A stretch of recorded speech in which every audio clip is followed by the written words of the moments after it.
जय गुरुदेव। आप सभी का स्वागत है आपके अपने चैनल 1008 खेचरी विशेषज्ञ में। खेचरी मुद्रा सीखना इंटरनेट के माध्यम से पूर्णतः असंभव है, पर यदि आप इसे सीखना चाहते हैं या आपके मन में इसे लेकर कोई संशय है तो आप स्वयं पूज्य गुरुदेव से संपर्क कर सकते हैं। संपर्क के सभी माध्यम आपको नीचे डिस्क्रिप्शन बॉक्स में उपलब्ध हो जाएंगे। आप सभी के निरंतर अनुरोध पर आपके भक्ति मार्ग को प्रशस्त करने के लिए और आपके मन में उठने वाले संशयों को दूर करने के लिए हम लेके आए हैं आज कुछ खास। जी हाँ, हम लेके आए हैं ऐसे ही कुछ खास वीडियो खास आपके लिए। तो अगर आप चैनल पे नए हैं तो इसे अभी सब्सक्राइब कर लीजिए और साथ ही दबाएं ये घंटे का निशान ताकि हर वीडियो आप तक पहुंचे सबसे पहले फ्री में। तो चलिए करते हैं इस आध्यात्मिक यात्रा का शुभारंभ। आध्यात्म के रास्ते पर चलने वाले लोग अक्सर इस दुविधा में होते हैं कि उनके गुरु गुरु हैं या सदगुरु। अगर आपके मन में भी यही संशय है तो आइए कुछ बातों से आपको अवगत कराते हैं।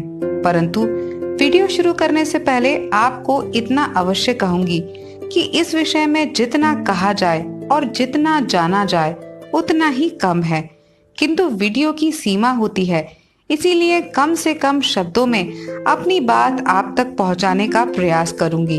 तो धैर्य पूर्वक सुनिएगा। तो चलिए जानते हैं सबसे पहले गुरु के बारे में। हर वो व्यक्ति आपका गुरु हो सकता है जिसे आप कुछ सीखते हैं। इसके लिए किसी दीक्षा की आवश्यकता नहीं होती। उदाहरण के लिए माँ हर मनुष्य की प्रथम गुरु कहलाती है और 100 गुरुओं के समान होती है। ऐसा इसलिए क्योंकि माँ किसी भी शिशु में संस्कारों का रोपण करती है तथा अपने निरंतर ज्ञान और मार्गदर्शन से एक चरित्र का निर्माण करती है। माँ की कुशलता उसके स्वयं के संस्कारों और दक्षता पे निर्भर करते हैं कि किस प्रकार के चरित्र को वो आकार दे पाती है। इन्हीं संस्कारों के प्रस्फुटित होने पर मनुष्य दूसरों का सम्मान करना सीखता है। परिणाम वह हर क्षण किसी न किसी व्यक्ति से कुछ न कुछ अच्छा सीखने का प्रयास करता ही रहता है।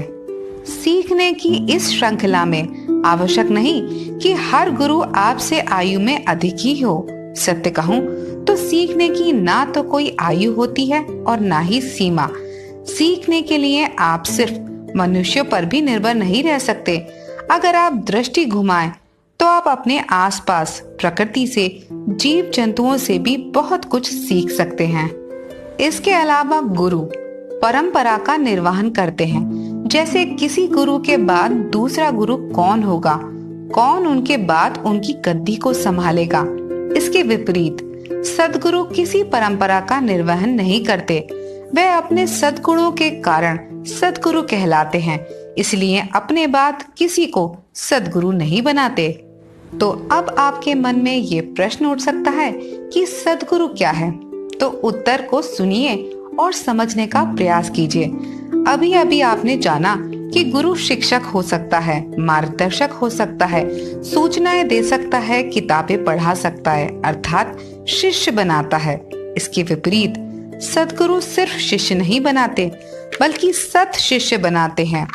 मौन रहकर भी अपने शिष्यों का मार्गदर्शन करते हैं, उसे आत्मज्ञान के रहस्यों से अवगत कराते हैं या कहें उसे आत्मानुभव कराते हैं। अर्थात गुरु से संवाद करने के लिए आपको शब्दों की आवश्यकता होती है, परंतु सद्गुरु से संवाद करने के लिए आपको शब्दों की आवश्यकता ही नहीं होती। गुरुओं के पास शिष्यों की भीड़ होती है, परंतु सद्गुरु के पास सद शिष्यों की मुट्ठी भर संख्या से भी कम। ऐसा इसलिए होता है क्योंकि गुरु बरसाती बादलों की तरह होते हैं, जहां जाएंगे बरस जाएंगे, और इस बरसात का आनंद तो कोई भी सरलता से ले सकता है। इसके विपरीत सद्गुरु एक शिल्पकार की भांति होते हैं जो केवल उन पत्थरों का ही चुनाव करते हैं जो पत्थर उनके छेनी और हथौड़ों की मार सह सकें। यही कारण है कि जब आप किसी गुरु के संपर्क में आते हैं तो कुछ क्षण तो अच्छा अनुभव करते हैं, परंतु बाद में पुनः सूखने पर वही शुष्कता और वही सूनापन अनुभव करते हैं। इसके विपरीत सद्गुरु के जीवन में आने पर छेनी हथौड़ों की मार का निरंतर मौन प्रहार होता रहता है। जो पत्थर मौन रहकर ये सहते हैं, वो समय के साथ सद्गुरु की उत्कृष्ट कलाकृति बनकर सामने आते हैं।